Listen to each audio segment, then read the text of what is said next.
lo básico del arte tequitqui es que pues fue un barroco antiguo, justamente es otro nombre, y que fue principalmente un movimiento religioso que tenía pues una eh, combinación de tanto lo español como pues lo indígena.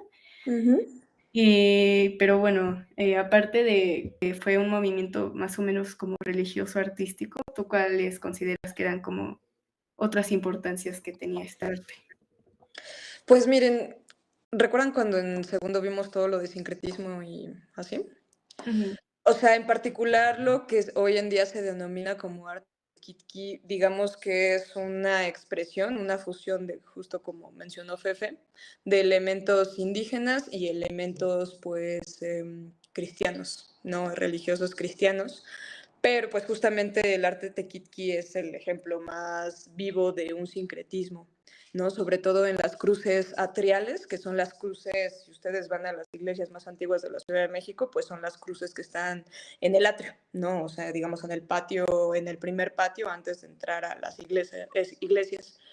Eh, Esto tiene varias razones, pues claramente para difundir, eh, digamos, la religión católica, pero pues hay que también entenderlo como una manera para la población indígena de así sintetizar y como expresar, digamos, como de a procesar, digamos, todos los símbolos cristianos de una manera que también se conectaran o tuvieran como una especie de directriz o una especie de equivalencia con los saberes y los símbolos indígenas, ¿no? Sobre todo porque, digamos, es un arte muy temprano, no es un arte muy temprano y es muy interesante, ¿no? Porque justamente puedes ver en estas cruces flores, ¿no? Puedes ver hasta ciertos motivos, algunos lo denominan no tanto como una fusión, digamos, de que esos símbolos conviven muy, ¿cómo decirlo? Pues no de una manera amistosa, ¿no? Sino como una manera en la que pues los símbolos y toda la expresión y el lenguaje artístico indígena tomó pues fuerza, ¿no? Digamos, de resistencia ante pues eh, toda la evangelización y pues toda la conquista espiritual que implicó los primeros siglos de la vida ya una vez que concluyó la conquista, ¿no? Esa es una parte. Otra, por ejemplo, en el caso de las cruces, es que pues están en un lugar muy público, ¿no? Este tipo de arte lo puedes encontrar en lugares sumamente visibles, ¿no? No son lugares de culto, digamos, más secreto ni en privado, ¿no? Son vistos, o sea, tienen que ser vistos para la población y esto también con fines de evangelizar, ¿no? Y de promover, digamos, como que este ejercicio de resignificar y de identificar constantemente en la vida cotidiana y en el espacio público, pues todos estos símbolos, ¿no? Eso sería lo que ahorita se me ocurre del arte tequitqui. Sí, justamente me acuerdo que en una parte de la clase de historia, cuando estábamos hablando como de este sincretismo más religioso, vi que Ujú. muy al principio era, o sea, las iglesias, en vez de ser pues justamente en un edificio, se hacían como al aire libre, Ujú. porque las ceremonias indígenas normalmente justamente se hacían al aire exterior. Entonces, supongo que también parte de las cruces como afuera de la iglesia Ujú. iba a ser como algo relacionado a eso, ¿no? Sí, exacto, ¿no? Por ejemplo, la ceremonia, hay una expresión que es muy particular de la Nueva España, o sea, de México, que son las capillas posas, no sé si vieron eso o han visto algo así, que justamente pues es en el perímetro, ¿no? Del atrio, en las esquinas del perímetro, ¿no? O a lo largo de la balaustrada, ¿no? Que son los muros que contienen el espacio de la iglesia. Como dice Fefe, pues ahí se hacían las ceremonias, pues era un ejercicio, incluso pues ahí se empieza a hacer mucho uso del teatro. El teatro fue algo fundamental pues para transmitir y para que los indígenas también formaran parte de todas estas ceremonias, este, entre muchas otras cosas, ¿no? Entonces, pues hay que pensar que también los sincretismos, ¿no? Se dan mucho, o sea, el espacio público es como en el barroco, pues yo lo consideraría pues como un espacio en pugna, ¿no? De significados, ¿no? Porque hay una imposición, pero al mismo tiempo hay una apropiación, hay una resistencia, hay una mezcla, hay muchísimas cosas, ¿no? Es como cuando tú convives con alguien que es radicalmente diferente a ti. A lo mejor tú consideras o la otra persona considera que no tiene nada en común, pero siempre hay una fusión, hay como una transferencia de significados, ¿no? Y pues yo creo que esto también se puede ver mucho en el arte de Kitki, ¿no? Y toda la arquitectura barroca. Yo siempre he pensado que el barroco es como un Frankenstein, como una mezcla, pedazos, ¿no? De muchas cosas. También las órdenes religiosas supongo que tuvieron mucho que ver con esto, ¿no? Entonces, ¿cuáles son de las órdenes religiosas que más tuvieron influencia en esto o que ayudaron al desarrollo de esta técnica? Pues miren, yo creo que quien se gana el premio son los jesuitas, porque los jesuitas, si lo recuerdan, pues ellos estaban muy encaminados a la educación, ¿no? Entonces, por ejemplo, ellos veían un jardín, ¿no?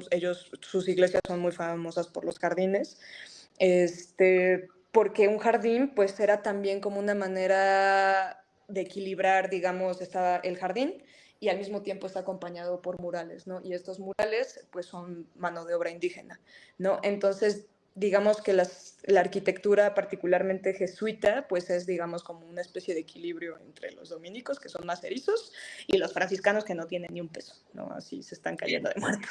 Entonces, pues los jesuitas hacen casi toda una especie como de teatro en sus iglesias, ¿no? Entonces tienen por un lado los jardines, ¿no? Que refieren al jardín celestial, al paraíso, pero al mismo tiempo tienen estos murales, como en Malinalco, si se acuerdan en Malinalco, de todos los murales. Pues también es como, digamos, una continuidad de lo que se intenta ver en la Tierra, como en el presente físico, como en la representación de los murales, ¿no? Entonces, yo creo que los jesuitas ahí se llevan el premio, más o menos. Sí, siento que en general hay como más, o sea, hay más iglesias jesuitas, ¿no? En México. Sí, tenían un montón. De hecho, cuando los expulsan en el siglo XVIII, digamos que es uno no antecedente directo, pero sí es como parte del panorama de por qué el sentimiento del criollismo, que estaba muy vinculado a los jesuitas, que se dedicaron a hacer escuelas y que fueron a los que educaron pues, a las clases más privilegiadas, que no eran necesariamente españolas, sino eran pues, americanos, españoles americanos, los hijos de estos señores, ¿no? Todos ellos formaron el vínculo de pertenencia, que todo se germina en este momento histórico donde se origina el arte tequitqui. Entonces es una especie como de continuidad, si se fijan, y ellos, la verdad es que los saberes que promovían eran muy completos, ¿no? Matemáticas, obviamente filosofía, y pues el arte jesuita, o sea, tenían un montón de escuelas, tenían un montón de iglesias, y por lo mismo, pues la corona ya los vio como una amenaza, les expropian sus tierras, ¿no? Y bueno, les expropian pues todas sus edificaciones y pues los terminan expulsando. Y los edificios hay que pensarlo en relación como que a esa población, ¿no? O sea, qué sentimiento de pertenencia o qué significó probablemente para esas personas, ¿no? Ya vimos como la importancia justamente de esta corriente. Y también te quería preguntar como alguna opinión que tengas y también si si tienes como si esto representaba una jerarquización social, este tipo de movimientos. O sea, del arte de Tequitqui particularmente, o... Sí. A ver, hay un problema, de hecho, con esa terminología y en historia del arte se discute muchísimo porque es desafortunadamente, bueno, hasta donde yo me quedé, pero el punto es que lo problemático del arte tequitqui es que solamente se ve como una mezcla, ¿no? Como una especie de suma de elementos que ahí conviven y ahí están. Entonces se ve como un arte muy ingenuo, ¿no? Entonces, y solamente se considera, ni siquiera el término como que está tan bien establecido. ¿Cómo decirlo? Es problemático usarlo porque solamente si reúne ciertos elementos, entonces ya se considera arte tequitqui. O si cumple con ciertos símbolos, cierta cantidad de símbolos que se consideran prehispánicos y ciertos símbolos religiosos. Bueno, ahí está, ¿no? Es como 1 más 1 es 2. Y O pues en sea, es realidad muy específico, ¿no? ajá, exacto. Y pues aquí el problema es que pues fue tan compleja, ¿no? Pues toda esta transformación religiosa y que obviamente se vislumbra en lo plástico, que pues no puedes simplificar de esa manera este tipo de expresiones, ¿no? Por ejemplo, bueno, a mí un tema que me parece muy interesante es justamente cómo ciertos símbolos y cómo ciertas pues sobre todo en la plástica, ¿no? En los murales, en las esculturas y en las costumbres, trataron de sobrevivir a la evangelización española. Y además, algo muy importante es que las comunidades en realidad que siguen, ¿no? Porque pues hay que pensar que este es un arte muy vivo. A lo mejor ellos no le llaman tequitqui, pero pues sí, pues es su cofradía, es su congregación, es su lugar, es un punto de referencia. Entonces, constantemente se están activando estos saberes, ¿no? Y todos estos significados que cambian, sí, pero algo permanece ahí, por algo sigue tan vivo, ¿no? Sí. Entonces, esta parte de la resistencia creo que es muy importante, muy importante.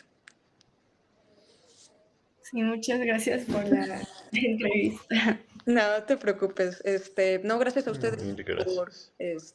contactarme y pues cualquier cosa que necesiten.